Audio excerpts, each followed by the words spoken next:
السلام عليكم ورحمة الله وبركاته. اخواتنا واصحابنا واصحاب مبادرة تعالى دمياط والناس اللي موصيانا على شغل غرف نوم ماسكة نفسها نجارة قدر المستطاع وتحت ال 30,000 جنيه. جايب لكم الأوضة دي النهاردة هنبص عليها مع بعض. حاجة في منتهى الشياكة وخامات وأخشاب، حاجة اللي تشرف يا جماعة. معمول لها برمتها على 10 سم، ده الماركت بتاعها.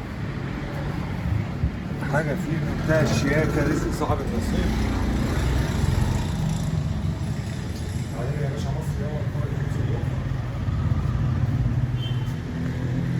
معلش يا جماعه لو المكان صغير شويه، بس هنا استاذ اسماعيل رومي معرض روما.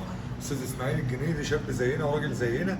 انا اتصلت بيه والله قلت له انت حاجه تحت ال 30,000 النهارده، الاسعار غاليه. وفقنا لكم الغرفه دي نجاره اصليه وهنصور موديل كمان.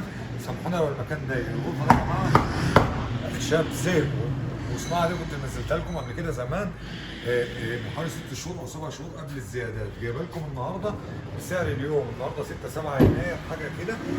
ده الكومو بتاعها يا جماعه نركز عليه، حاجه في منتهى الشياكه ومعمول لها ازاز عسلي وطبعا تنجيد من ده درج. بصوا يا جماعه التخانه، رزق صاحب النصيب يا جماعه. الغرفه دي تحت ال 30 بشويه. هقول سعرها دلوقتي حالا على العام. ربنا نبص على الرف كده يا فندم والتنفيذ الخشبي هنلاقي شغل والله. النجاره الاصليه في الغرفه دي. معلش انا قلت في اول فيديو المكان ضيق، كان البنكت فوق واحنا بننزله والله تعبنا 3 رجاله. الضرفه الوسطانيه ازاز والقلب دريسنج، ودي الضرفه الثالثه برضه 2 رف اهو. هيدد الشغل يا جماعه والورق جاهز. هنا المعرض ما شاء الله بيشتغل للساده التجار في المحافظات والشغل بيتقلب على طول.